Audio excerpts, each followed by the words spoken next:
Amados hermanos, bienvenidos sean todos los que nos hemos reunido en este lugar de adoración, así como los que nos ven a través de las distintas redes sociales, a la participación comunitaria de adoración de nuestra amada Iglesia Presbiteriana Dios Eterno. Demos inicio a nuestro servicio de adoración en esta hora, para lo cual les invito a que estemos de pie y juntos alabemos, glorifiquemos y adoremos a nuestro Dios, cantando las alabanzas 114 y 155 respectivamente.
Y adoración, en una oración de ofrecimiento. Oremos, hermanos. Bendito y amado Dios, hoy estamos aquí para adorarte y bendecir tu nombre. Te ofrecemos, Padre, este culto con amor que tus hijos nos postramos ante ti. Bendito y amado Dios, recibe todo lo que en este momento es para ti. En el nombre de Jesús, amén.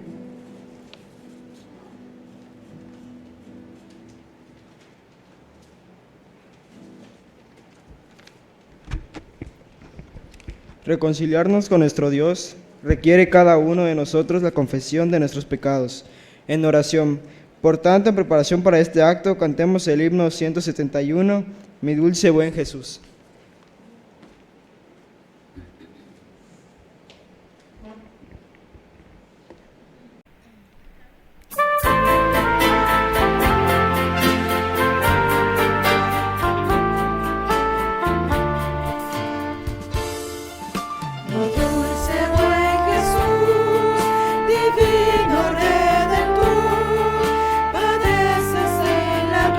Bendito mi Señor, derramas por amor tu sangre carmesí, sufriendo tu dolor por mí. La pobre humanidad, cegada de pasión, obrando con maldad, maltrata al Redentor. Perdónalos, Señor, que ríen de placer, te insultan sin saber por qué. Mi eterno Salvador, escucha mi oración, oh ten piedad de mí, que soy un vil traidor, y como aquel ladrón me quiero arrepentir. Acuérdate de mí, Señor.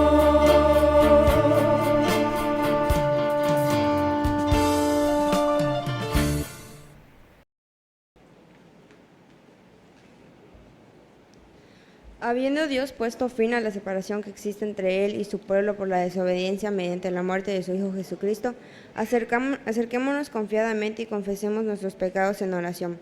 Tomemos un tiempo para hacer esto de manera personal.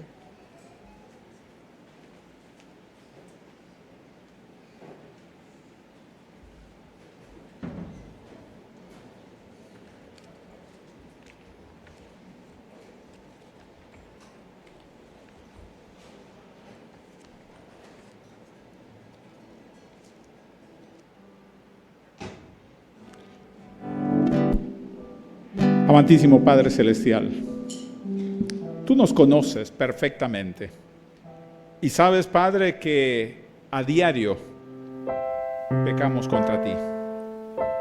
Aún, Padre, cuando conocemos lo que debemos de hacer, no lo hacemos. Pero, Padre, en tu misericordia hoy nos hemos presentado, confesando cada una de nuestras faltas. Y sabemos, Padre, que tu palabra nos dice que cuando confesamos, tú eres fiel y justo para perdonarnos y limpiarnos de toda maldad. Y en esa confianza, Padre, es que hoy nos hemos presentado sabiendo, Padre, que en tu misericordia y por la gracia y por el amor, Padre, que mostraste al entregar a tu Hijo en la cruz por cada uno de nosotros y derramar a su sangre por nuestros pecados, por esa sangre somos limpios de todos ellos y justificados en Él. Padre, gracias por hacernos entender esto y por entonces estar dispuestos ahora para poder acercarnos ante ti limpios de todo pecado por lo que tú has hecho por nosotros. En tu nombre y para tu gloria lo hemos puesto por Jesucristo. Amén.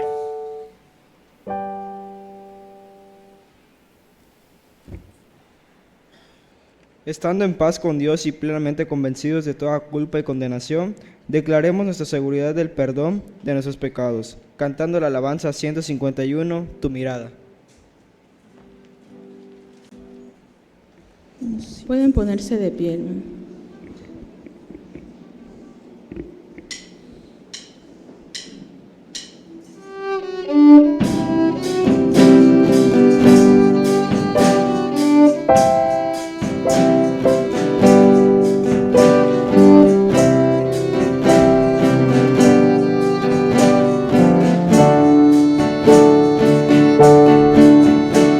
Tus ojos revelan mi Dios.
Siendo Cristo nuestro contacto directo con Dios, leamos su voluntad revelada en su palabra y enfoquemos nuestros corazones para escuchar la exposición de ella.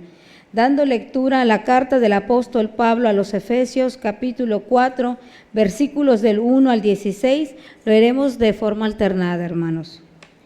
Y dice la palabra: Yo pues, preso en el Señor, os ruego que andéis como es digno de la vocación con que fuisteis llamados.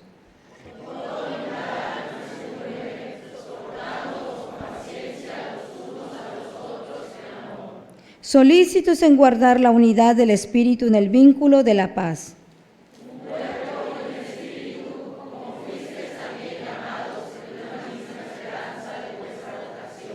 Un Señor, una fe, un bautismo.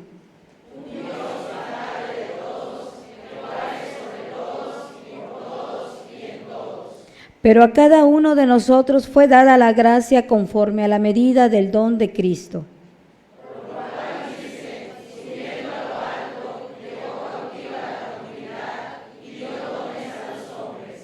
Y eso de que subió, ¿qué es sino que también había descendido primero a las partes más bajas de la tierra?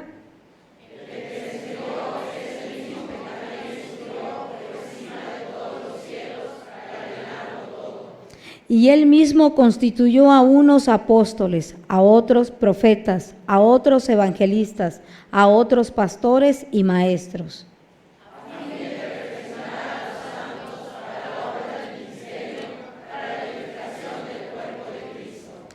Hasta que todos lleguemos a la unidad de la fe y del conocimiento del Hijo de Dios, a un varón perfecto, a la medida de la estatura de la plenitud de Cristo.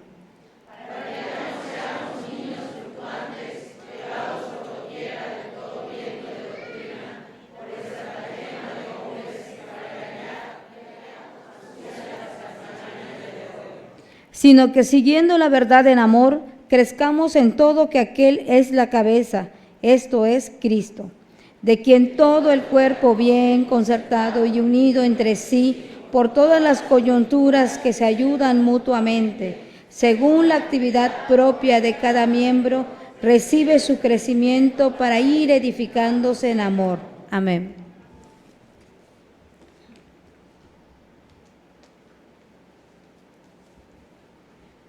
En preparación para recibir el mensaje de la palabra de Dios, cantemos el himno 355, Meditar en Jesús.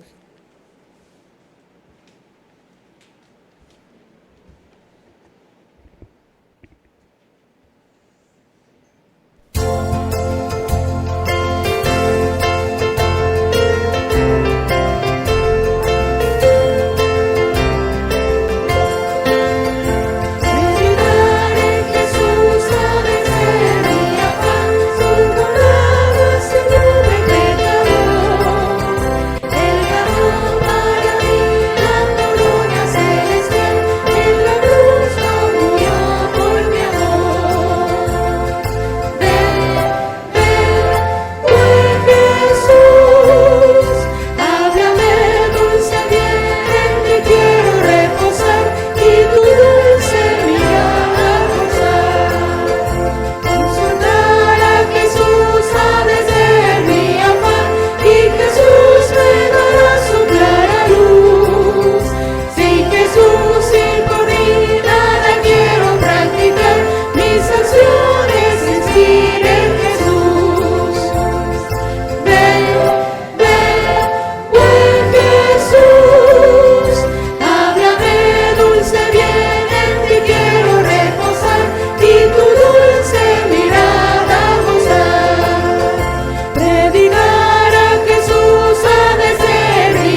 Con atención recibamos el mensaje de la palabra, con el tema Una iglesia con enfoque, que será expuesta por nuestro pastor, el presbítero Matías Ek Bacap.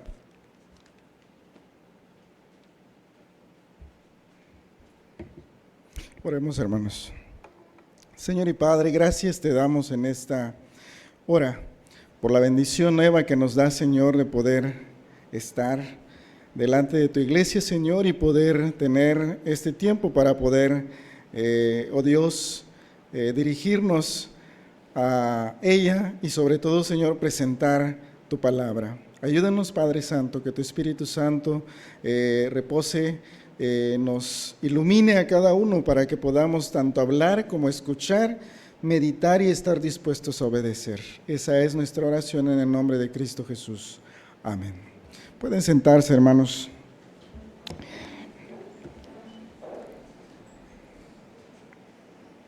Los que tienen vehículo, auto, entenderán bien lo que voy a mencionar ahora. Los que no tenemos, pues yo me tuve que dar la tarea de investigar y saber un poquito, ¿verdad? Tengo también la bendición de haber casi desarrollado mis casi 20 años de ministerio aquí en Chetumal, compartiéndolo con un hermano que siempre me ha hablado de vehículos, me ha informado bastante, me ha enseñado muchas cosas, así que aunque no tengo vehículo pareciera que tengo, ¿verdad?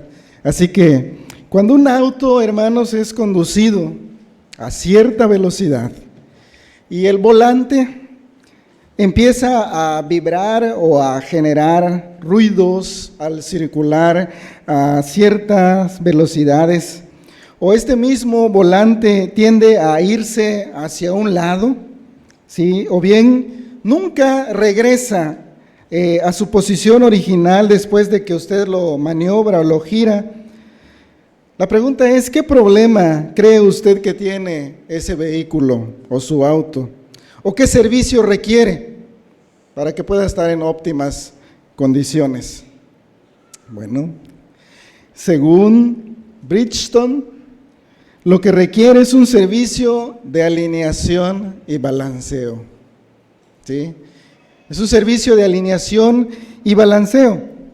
Y esto que ocurre con los autos no solamente es de autos, sino también sucede con las computadoras, cuando a veces se ponen lentas, cuando a veces empiezan a causar problemas y no te dejan trabajar de manera normal, con los celulares muchas veces, incluso con las personas, cuando de repente los conoces de una manera, su forma de ser, pero de repente cambian, empiezan a vivir su vida de manera distinta, a conducirse por otros caminos que tú no les conocías, a tomar algunas actitudes. Sucede con los negocios, sucede con las empresas, con las instituciones de hoy en día, e incluso, y aquí es donde entra el tema que nos ocupa hoy, ocurre con las iglesias, ¿sí?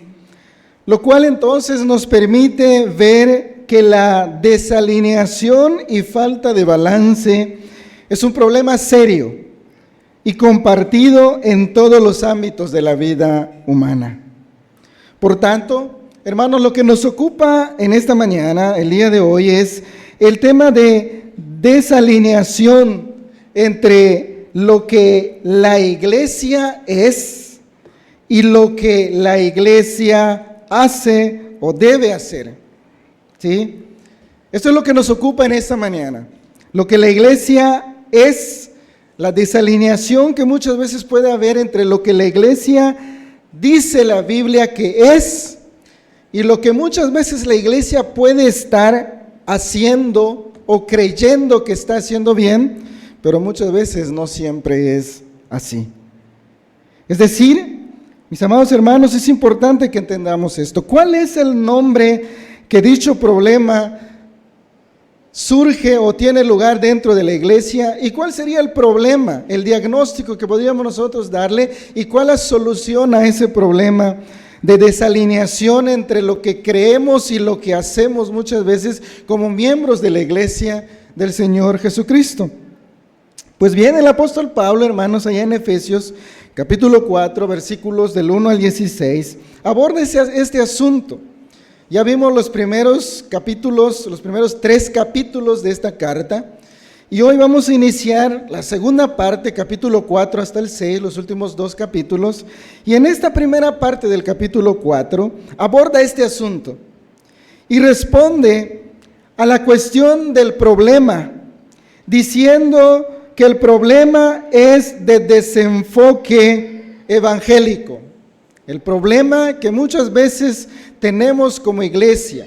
Cuando digo tenemos me refiero a desde partiendo de mí como pastor hasta usted como miembro en plena comunión, desde el más adulto hasta el niño más pequeño, ¿sí? Este es el problema que muchas veces podemos nosotros estar viviendo, un desenfoque evangélico. Y la solución que nos da el pasaje, el apóstol Pablo, es el de enfoque vocacional o ministerial. Yo sé que estas palabras no es algo que, como diríamos coloquialmente, no es algo que masticamos todos los días. La palabra vocación, la palabra ministerio, no es algo que normalmente usamos para referirnos a nuestros hijos o a nosotros mismos. No lo aplicamos directamente a nuestra vida. Es decir, que para poder ser todo lo que analizamos en la serie anterior, acuérdense, capítulos del 1 al 3 de Efesios, vimos que somos una comunidad bendecida, una comunidad necesitada, rescatada, unificada, evangélica y amada, que es lo que dice la Biblia que somos como iglesia. Para que podamos ser esto, mis amados hermanos, debemos entonces, ¿cómo podemos nosotros llegar o cada día procurar ser esto que la Biblia dice que la iglesia es de este lado de la eternidad? Podemos decir entonces que debemos ser una iglesia con enfoque ministerial o vocacional. Y cuando hablamos de vocación, mis amados hermanos, es hablar de llamado, de misión, de tarea o de un legado. Yo sé que esta palabra, de hecho, esta palabra no la utilizamos normalmente para decir, hijo, espero que Dios te ayude en tu ministerio como estudiante, en tu vocación como estudiante. Mayormente la palabra vocación la utilizamos cuando ya el joven termina su preparatoria y entonces ya va a enfocarse a una carrera y decimos, espero que ya tengas claro cuál es tu vocación, cuál va a ser tu preparación académica, porque la vocación normalmente se aplica a eso, a una preparación académica. Pero de hecho en internet encontré que vocación se define como el deseo o la inclinación por parte de las personas a cierta profesión, carrera o acción. Y el concepto vocación tiene sus orígenes en el latín vocatio, y en el contexto de la religión se le entiende como el llamado de Dios para realizar alguna tarea o simplemente para predicar su palabra. Lamentablemente, tanto la palabra vocación como ministerio es relacionada de manera inmediata, cuando la escuchamos, a los líderes de una iglesia. Ministerio lo tienen los pastores. Ministerio lo tienen quizá los ancianos de la iglesia. ¿Sí? Y allí gira en torno a ese concepto, lo cual no es equivocado del todo. Pero la realidad, hermanos, es que debe reinterpretarse como algo relacionado con la iglesia en general, como algo como un llamado que Dios nos da a cada uno de los que decimos creer en Jesucristo, es decir, los que integramos la iglesia de Cristo. Todos hemos sido creados con un rol, con una vocación, nos ha sido asignada una vocación o un ministerio personal, pero que a causa del pecado ciertamente se ha desenfocado de su propósito o de su meta final. El gran problema de desenfoque vocacional, ministerial, de llamado que Dios nos da a los creyentes, es el pecado con el que luchamos todos los días. Es la condición caída que todos poseemos como seres humanos. Nos han apartado de ese propósito o de esa meta final para la cual Dios nos ha llamado como hijos de Dios. Pero hay una buena noticia. La buena noticia es que en Cristo Jesús, que esa es la buena noticia del Evangelio que el apóstol Pablo nos presenta en esta mañana, es que en Cristo nos ha sido devuelta mediante el Evangelio esa capacidad de poder reenfocar nuestros corazones hacia su objetivo creacional o inicial. La cuestión entonces aquí es, ¿cómo podemos reorientar nuestros corazones o cómo podemos ser entonces esa iglesia con enfoque vocacional o ministerial? Razón por la cual entonces veremos a continuación, hermanos, dos formas de reenfocar nuestra vocación ministerial hacia la meta inicial con que fue diseñada. Y la primera de ellas la encontramos en los versículos del 1 al 6 del capítulo 4 de la carta a los Efesios, donde vemos que dice así: yo pues, dice el apóstol Pablo, yo pues, preso en el Señor, os ruego que andéis como es digno de la vocación con que fuisteis llamados, con toda humildad y mansedumbre, soportándoos con paciencia los unos a los otros en amor, procurando mantener la unidad del Espíritu en el vínculo de la paz, un cuerpo y un espíritu, como fuisteis también llamados en una misma esperanza de vuestra vocación. Un Señor, una fe, un bautismo, un Dios y Padre de todos, el cual es sobre todos y por todos y en todos, dice el texto. Como podemos ver entonces, la primera forma de reenfocar nuestra vocación o nuestro llamado ministerial como creyentes en Jesucristo, o incluso diríamos de ayudar a nuestros niños hoy en día y a nuestros jóvenes a entender que de Dios han recibido un llamado y que deben reenfocar sus corazones hacia Dios, la primera manera que encontramos en este texto es guardando la unidad, ¿sí? Enfocando nuestro corazón a guardar la unidad. Con frecuencia, hermanos, he escuchado en ámbitos eclesiásticos, familias cristianas, frases tales como: debemos procurar la unidad, hay que hacer actividades que fomenten la unidad, necesitamos acercarnos a otras congregaciones para cultivar la unidad. Estas expresiones o tales expresiones delatan a veces la convicción bíblica de que somos llamados, hermanos, a guardar y no a producir la unidad entre los hijos de Dios. Dios no nos ha llamado a producir la unidad, sino a guardar la unidad. Este pasaje que estamos estudiando nos anima a guardar la unidad y no a producirla. No se puede guardar algo que no existe, de manera que la exhortación es a preservar algo que ya es parte de la realidad de la iglesia, no a buscar las formas de crear algo que aún no se ha establecido. Recuerden que cuando vimos en los capítulos anteriores, cuando hablamos de que somos una comunidad unificada, hablábamos de que la unidad tiene su fundamento en el pacto que Dios ha hecho.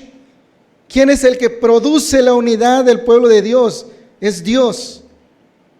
No somos nosotros los que lo producimos, nosotros somos partícipes de la obra de unidad que Dios produce, que Dios origina. Por lo tanto, nuestro llamado es a preservar o a guardar dicha unidad que Dios ha provisto a través de Jesucristo. Tal vez usted diga: momento, pastor, espéreme tantito. ¿Cómo podemos hablar de unidad de la iglesia cuando existen tantas divisiones, tantas discusiones y tantos conflictos entre los que son de la casa de Dios? Entonces, ¿cómo podemos realmente hablar de unidad? Bueno, observe usted por un momento la exhortación sobre la cual estamos reflexionando en esta hora. Incluyen palabras importantes, sobresalientes como humildad, mansedumbre, soportarse y ser pacientes unos con otros. ¿Sí? Estas no son frases, hermanos, que hablan de un trabajo de construcción, sino más bien son actitudes necesarias para no ser responsables de distorsionar o de quebrantar la unidad del Espíritu en el vínculo de la paz, como dice el texto. Entonces, nuestro llamado es a fomentar, es a cultivar estas actitudes de humildad, de mansedumbre, de paciencia los unos con los otros. Pero acuérdense que ese texto termina diciendo en amor, ¿sí? Para que la paz pueda existir. El mismo apóstol Pablo en otra de sus cartas dice que en cuanto dependa de vosotros, buscad la paz los unos con los otros. Tú eres el responsable entonces. El primer responsable de promover o de guardar la unidad mediante la paz es usted. No espere que los otros lo hagan. No sea de los que predica diciendo, es que ellos son así, o es que estos son así, o es que no entienden estos. Más bien, comience por su propia casa, por usted mismo, por cultivar estas virtudes, estas actitudes desde dentro de su corazón. Cuando usted se percibe como un ministro de Jesucristo, como un siervo. Acuérdense que el apóstol Pablo comenzó en los primeros versículos diciendo, Pablo dice esclavo de Jesucristo. No hay manera, hermanos, no hay forma de poder cultivar estas virtudes y de reenfocar nuestros corazones en el Evangelio si no es siendo siervo. Si usted es orgulloso, no podrá con esto. Y la intención de Dios es derrotar, destruir y desarraigar el orgullo y sembrar en lugar de él estas virtudes. ¿Sí?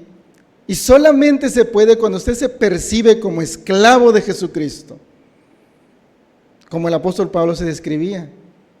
Porque después que él dice, yo, Pablo, esclavo de Jesucristo, entonces viene ahora, les ruego que anden como es digno de su vocación. ¿Cómo es digno? Y viene la lista, con humildad, con mansedumbre, soportándose los unos a los otros, siendo pacientes. El hecho entonces, hermanos, que queda muy claro aquí es que la unidad no es algo natural en nosotros, sino algo más bien ajeno a nosotros. Y por esa razón se aclara que es obra y producto del Espíritu Santo. No podemos producirla nosotros, solamente podemos distorsionarla, quebrantarla, o en su caso disfrutarla y guardarla como una manifestación de la presencia de Dios entre nosotros. Así que nuestro llamado ministerial como líderes en la iglesia, como jóvenes en la iglesia, como niños en la iglesia y fuera de la iglesia también, porque acuérdense que el ministerio al cual Dios nos llama, la tarea o la misión que Dios nos da no es solamente dentro de la iglesia, en el tiempo que estamos aquí o en una actividad de la iglesia, sino también fuera de ella, en el hogar, en la familia. También allí es donde nosotros tenemos que percibirnos como tal. Debemos entender entonces que debemos promover, o en este caso reorientar nuestros corazones en estas virtudes para poder entonces guardar la unidad. Es decir, que no podemos ser uno, ¿sí?, si nosotros no asumimos esta responsabilidad personal de poder reenfocar nuestros corazones. ¿Qué es lo que podemos hacer nosotros entonces? Únicamente distorsionar la unidad o guardarla. Y esto lo hacemos con actitudes muchas veces, cuando hablamos de destruir o distorsionar, quebrantar la unidad, lo hacemos cuando tomamos actitudes de soberbia, de altivez, de egoísmo o de impaciencia. Y por eso entonces el camino apropiado para guardar la unidad no es el de los proyectos que la vayan a producir, sino el del arrepentimiento de nuestros corazones, de los que participamos en esos proyectos. No estoy diciendo que sea malo programar actividades, proyectos, ministerios. Allí entonces entra el lugar de los ministerios en la iglesia, femenil, juvenil, infantil, varonil, ¿sí? De adolescentes, si existe. No está mal tener este tipo de ministerios, pero en este tipo de ministerios deben haber hombres y mujeres, jóvenes y niños, comprometidos con su corazón de reenfocarlas al Evangelio de Jesucristo, que participen con un corazón de siervos y siervas, pero que también lo promuevan desde su casa, que no sean solamente luz en la iglesia, pero oscuridad en su casa, sino que sea un estilo de vida propio donde quiera que nos encontremos, que verdaderamente seamos promotores de la paz dentro y fuera de la iglesia. La unidad se preservaría de no ser por nuestras actitudes incorrectas. Para que pueda entonces manifestarse con toda su plenitud, debemos hacer a un lado las tendencias individualistas que nos son naturales, para dejar que ese espíritu de amor y mansedumbre que es propio para que el Señor comience a trabajar en nuestros corazones, dé lugar a una familia agradable. No debemos concebir ni fomentar ministerios personales alternos a los que la iglesia resguardan y encabezan, sino que debemos poner bajo autoridad eclesiástica cualquier proyecto ministerial que deseemos encabezar. Esto es importante que lo entendamos. Somos llamados a vivir como un cuerpo unido en Jesucristo, no de manera individualista. No somos llamados a tener ministerios solitarios o como llaneros solitarios, sino que somos llamados a vivir en familia. No podemos decir que tenemos mi ministerio como personas individualistas o solas, sino que tengo o soy partícipe como siervo del ministerio de Jesucristo. Pero eso debe ser porque esté bajo autoridad eclesiástica y no fuera de ella. Y por último, cabe señalar que la unidad es una condición espiritual. Entre nosotros muchas veces se entiende a la unidad como uniformidad, es decir, que todos pensemos de la misma manera y hagamos las mismas cosas. Pero esto no es lo que en el pensamiento bíblico o en la idea bíblica realmente encontramos. Al contrario, la unidad de la que nosotros hallamos en las Escrituras es algo diferente, ¿sí?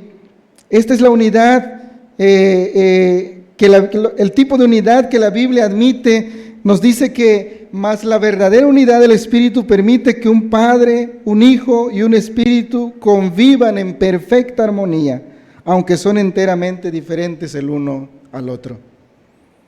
Y creo que en la iglesia hay tanta diversidad, pero eso no nos debe realmente llevar a una desunión, sino a guardar la unidad. Pero terminemos. La segunda forma de reenfocar nuestra vocación ministerial hacia la unidad eclesiástica que encontramos en el texto está en los versículos del 7 al 9 del capítulo 4 de esta carta, donde leemos lo siguiente: no obstante, Él nos ha dado a cada uno de nosotros, dice el texto, un don especial mediante la generosidad de Cristo. Por eso las Escrituras dicen: cuando ascendió a las alturas, se llevó a una multitud de cautivos y dio dones a su pueblo. Fíjense que dice ascendió. Sin duda, eso significa que Cristo también descendió a este mundo inferior. Y el que descendió es el mismo que ascendió por encima de todos los cielos, a fin de llenar la totalidad del universo con su presencia. La segunda forma de reenfocar nuestra vocación o llamado ministerial hacia el diseño original para el que hemos sido llamados es reconociendo su gracia o la gracia de Dios como parte de guardar la unidad. Reconociendo la gracia de Dios. Es decir, que lo que tenemos, hermanos, no es conquista nuestra, sino un regalo de Dios. que no tenemos un ministerio propio como tal, sino que somos parte del gran ministerio de Dios de redimir a su pueblo, que nuestra vocación o nuestros dones no tienen como fin glorificarnos a nosotros mismos, sino que nosotros somos medios para un gran fin, que es la gloria de Dios. Por tanto, hermanos, lo que debemos hacer es reenfocar nuestros corazones para que lo que hayamos recibido sea verdaderamente útil para ese fin. ¿Qué es lo que usted ha recibido? De entrada, su vida. Segundo, sus bendiciones, su carrera, su preparación, su familia. ¿Tiene usted un rol asignado por Dios como hombre, como mujer? ¿Conoce usted cuál es su rol? ¿Cómo desempeñarlo?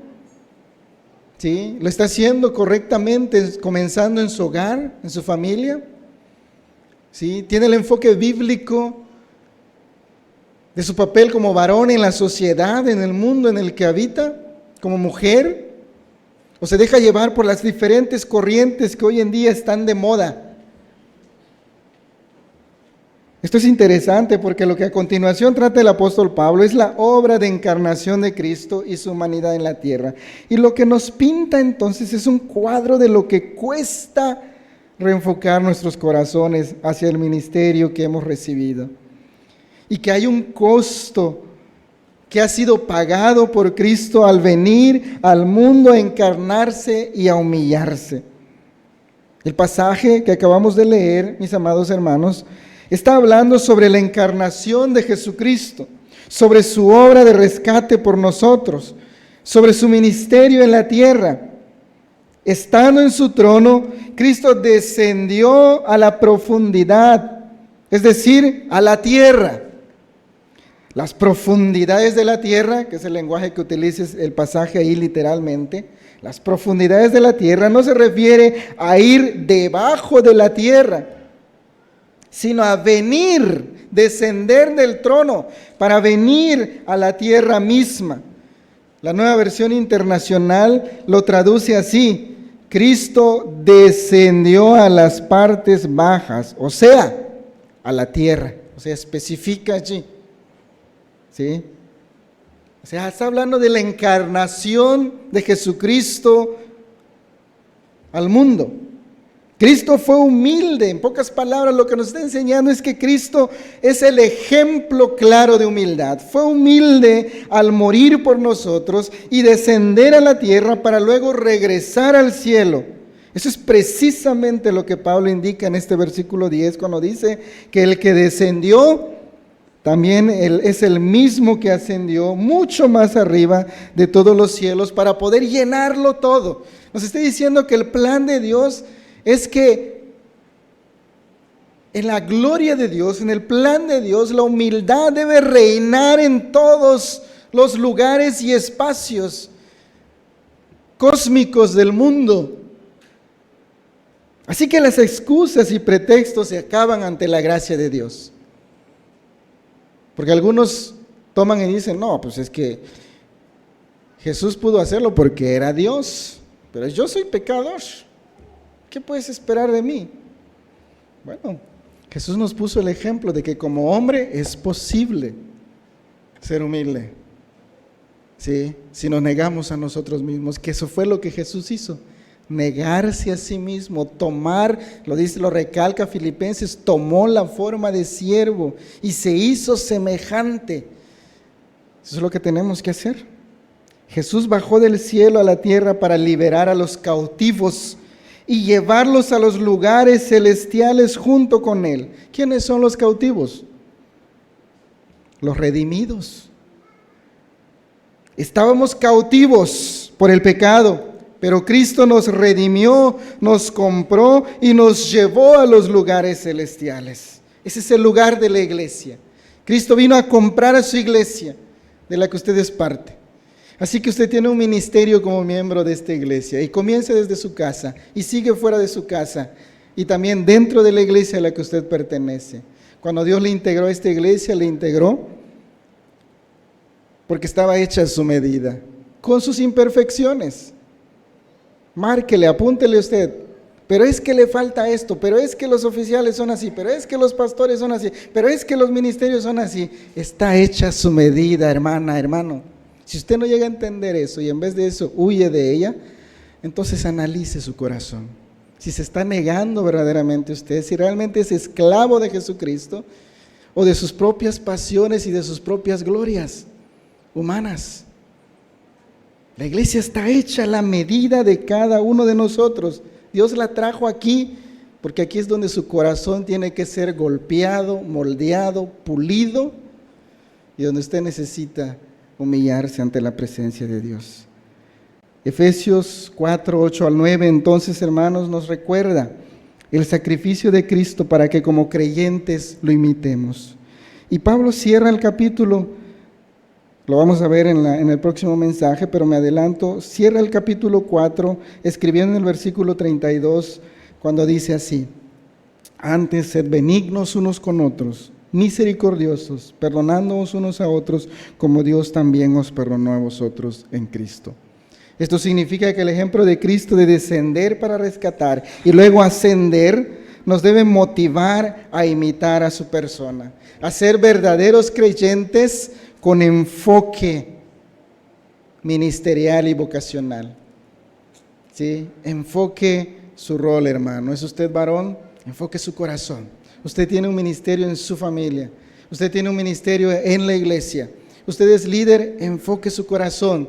Enfoque su corazón hacia el Evangelio de Jesucristo. Haga las cosas como lo establece la autoridad de la palabra de Dios. Haga las cosas buscando la gloria de Dios y no su propia gloria. Someta su corazón a la autoridad de las Escrituras, porque allí es donde Dios le llamó a ejercer su tarea. Concluyo diciendo, mis amados hermanos, que la unidad en Cristo no es algo que debemos lograr, sino algo que debemos reconocer, como dice Tozer en uno de sus pensamientos. Y eso solamente se puede mediante el reconocimiento de la gracia en nuestras vidas, para que esto pueda ser cada día más real en nuestra existencia. ¿Sí? Necesitamos ser una iglesia con enfoque ministerial o vocacional. Cada uno tiene un ministerio, que quede claro eso. No necesitas ser líder u oficial para tener un ministerio. Si estás casado, tu ministerio es tu familia. Si estás casada, tu ministerio es tu hogar, es tu familia. Si eres hijo, eres hija, tu ministerio está en tu casa, para con tus padres, para con tus hermanos. Así que no esperes a tener un llamado, un reconocimiento eclesiástico para poder decir, tengo un ministerio, tengo una vocación. Tienes un llamado de Dios. Reenfoca tu corazón a ejercerlo, a vivirlo como Dios lo ha establecido en las Escrituras. Busca crecer en el conocimiento para saber cómo puedo ser un buen hijo, una buena hija, un buen esposo, una buena esposa, un buen líder, un buen anciano, un buen diácono, un buen pastor. Porque allí es donde Dios nos está llamando. Así que, mis amados hermanos, quiera Dios que esta palabra ilumine nuestros corazones y nos muestre lo que debemos y cómo podemos nosotros llegar a ser lo que Dios nos ha dicho que somos en Cristo. Y que nuestros corazones ahora puedan enfocarse hacia esa tarea como siervos o esclavos de Jesucristo que somos. Que Dios les bendiga y que Dios bendiga esta palabra.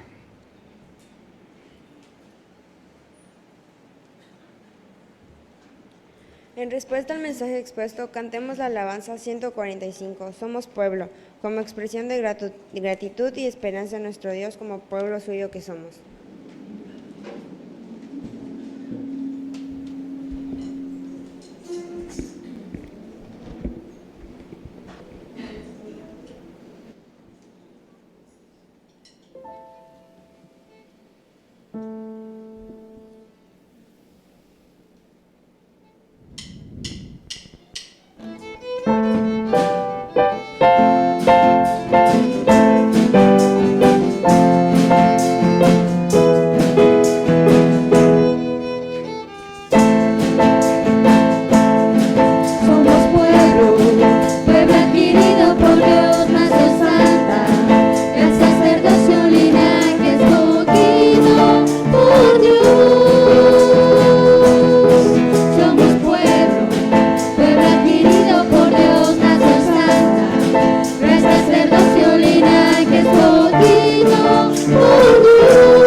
por Dios, nación santa, gran sacerdocio, linaje escogido por Dios.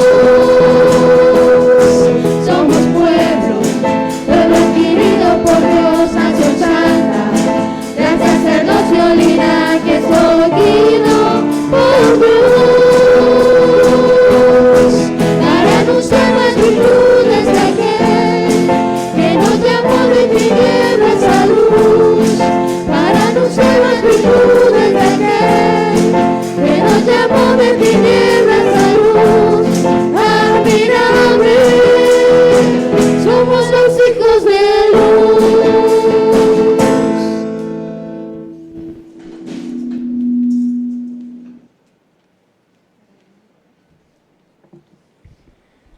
Presentemos a Dios nuestros corazones mediante nuestros diezmos y ofrendas, como expresión de fe y dependencia total a Él.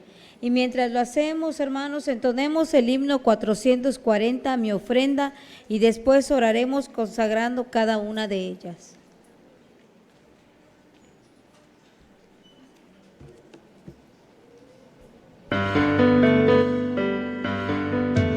Tú hablaste, todo fue hecho, eres dueño del universo, y quién podría ahora ofrecerte, solo mi vida ya te pertenece, pues tu soplo me dio el aliento y me sustenta cada momento, que es la ofrenda que pueda ayudarte, si tú por mí la vida entregaste.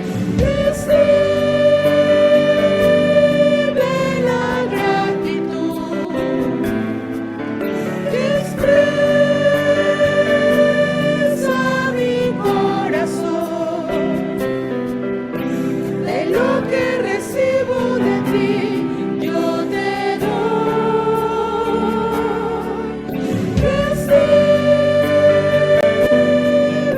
la gratitud que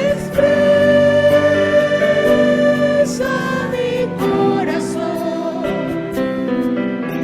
de lo que recibo de ti te doy. De mis bienes solo una parte tú me pides para entregarte, y de mi tiempo quiero ofrendarte para servirte, pues tú me amaste. Tú me quieres aún bendecir, pero yo debo dar más de mí, buscar primero tu reino, Señor, y entregar todo lo que soy. Recibe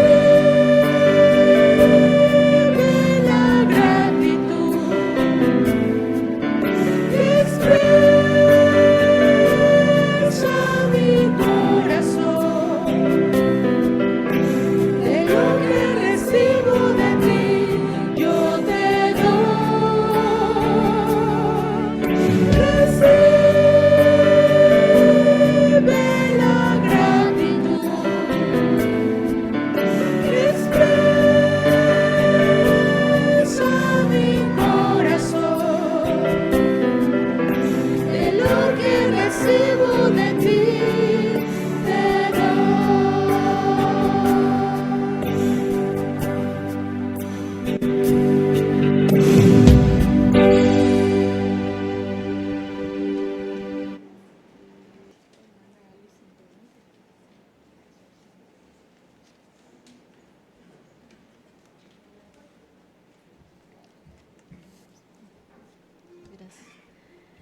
Vamos a orar, hermanitos. Padre Celestial, alabado y glorificado sea tu nombre. Padre, gracias por este momento, gracias por las ofrendas, Señor, pues son bendiciones que tú derramas en nuestros hogares, Padre, y por lo mismo queremos agradecerte esta bendición dando nuestras ofrendas y diezmos. Conságralos, mi Señor, que sean para tu honra y gloria, Señor, y también, Padre, para predicar tu evangelio, Señor. Bendice las manos de quien dieron, Señor, y de los que no pudieron también, Señor. Bendice sus hogares, Padre, en Cristo Jesús, Señor nuestro. Amén.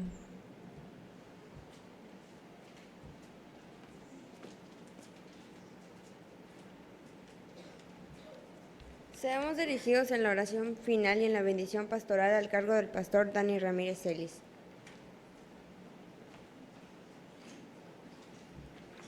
Oremos, hermanos. Gracias, Padre, te damos por la oportunidad que nos has dado de congregarnos, de poder unir nuestras voces, Padre, para presentar nuestra alabanza a ti. Quita todo lo imperfecto que haya habido en este culto, Padre, y que todo sea, Padre, la ofrenda que hemos presentado en esta hora como tu pueblo. Padre, que tu palabra que ha sido predicada, Padre, pueda quedar en nuestros corazones y podamos hacerla nuestra, Padre, vivirla. Que podamos realmente desarrollar el ministerio para el cual tú nos has llamado, Padre. Que podamos vivir en esa unidad que tú deseas que vivamos. Que podamos servirte siempre, Padre, con todo nuestro ser. Llévanos en paz a nuestros hogares. Fortalece nuestros cuerpos, Padre, para que el día de mañana en donde tú nos has puesto podamos realmente cumplir ese ministerio que nos has dado también y poder ser luz del mundo y sal de la tierra como tú deseas que lo seamos. Pronto danos la oportunidad nuevamente de reunirnos y de estar, Padre, glorificándote juntos, porque todo lo hacemos para tu gloria y para tu honra, por Jesucristo.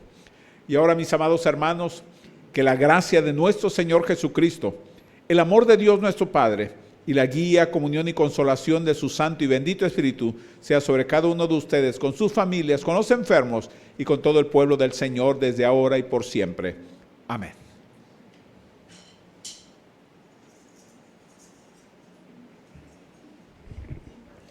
Mientras cantamos la alabanza 174, Sendas a Dios hará, 2 veces participemos del recepcional, desalojando el santuario ordenadamente al entonar la alabanza por segunda vez, comenzando con los de atrás hasta concluir con los de adelante.